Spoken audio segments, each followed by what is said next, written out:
Hey everyone, my name is Anthony Anzillo. I'm the National Director of Sports Medicine and Performance with Area Scouts, and I just wanted to take a few minutes to discuss Area Scouts with you. So, I'm a physical therapist and a strength and conditioning specialist. I've spent several years working closely alongside Dr. James Andrews, and I've worked with three different professional football teams and one college football team as a team physical therapist, traveling with the team. So, I've seen and used a lot of different assessment techniques and tools and have worked with a lot of athletes. So I had a really good starting point for creating this assessment.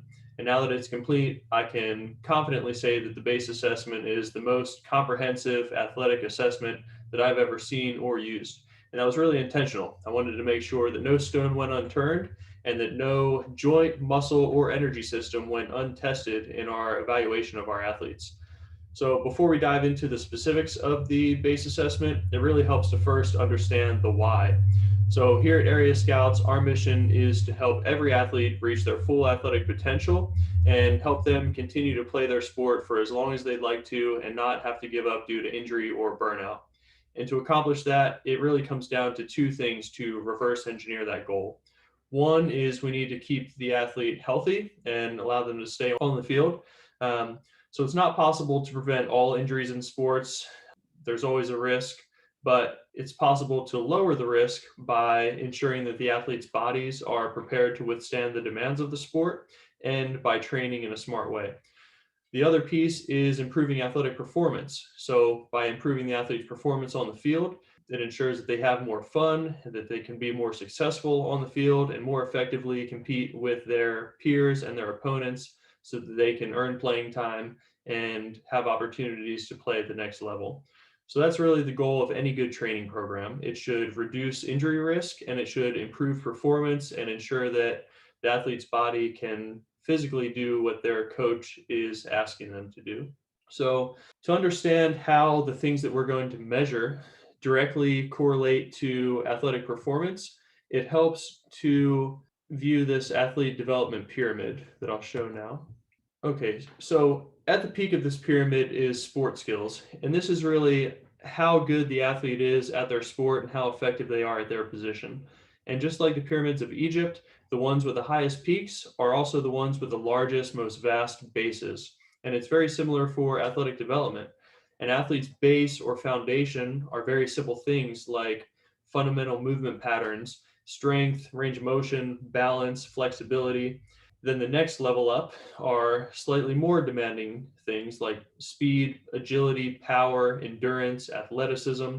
And these things all build on each other, with the peak being success in their sport. So the better an athlete is on all these foundational levels, the higher their athletic potential is. And that's the goal of what we're going for. So before creating a training program, the first step is doing a really good, thorough assessment to see where the athlete's individual deficiencies lie. And that is the point of the B.A.S.E assessment.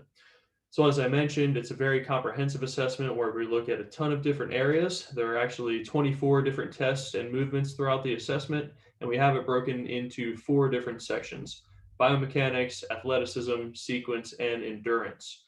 So for biomechanics, we're looking at basic fundamental movement patterns that every human and especially every athlete should be able to do well.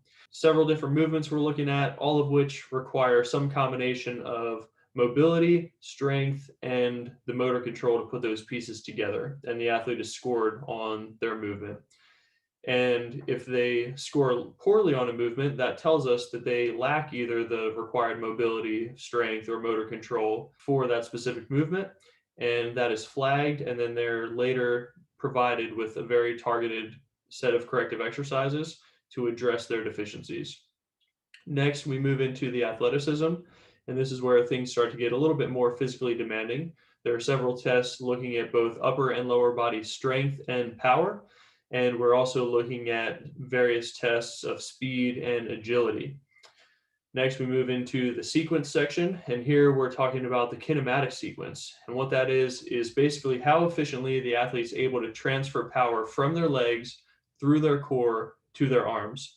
And this is most evident and commonly seen with any rotational athlete. So if you think of a hitter or a pitcher or a golfer, That's how most of the good ones generate their power. It's derived first in the legs, then transferred through their core, and then delivered by their arms that is holding the bat, the ball, or the club.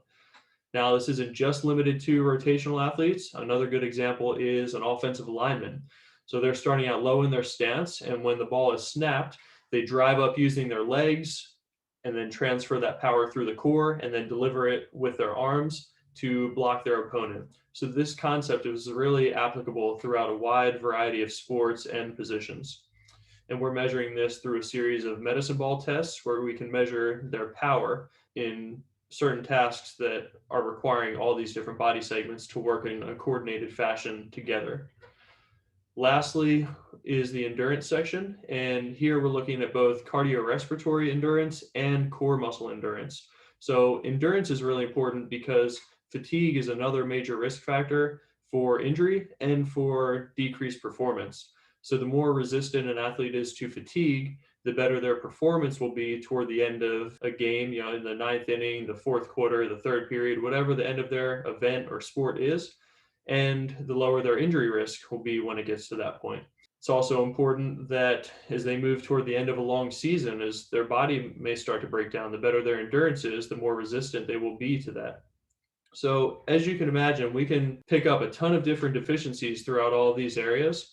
And the real beauty of it, as I mentioned, is not only are we telling them where their specific deficiencies are, but they're immediately provided with very targeted corrective exercises to address all of them so that we can address those issues all with the end goals of having a reduced risk of injury and improved performance. When it comes to who will actually be administering these assessments with the athletes, we have multitude of highly qualified evaluators all over the country and all across the world.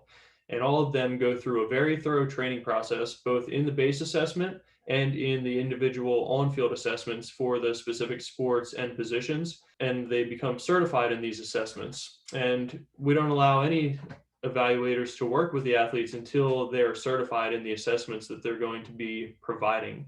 So you can rest assured that regardless of who you or your athlete are assigned to as an evaluator, that they're going to do an excellent job and that you're going to receive the full benefit of what we have to offer here at Area Scouts.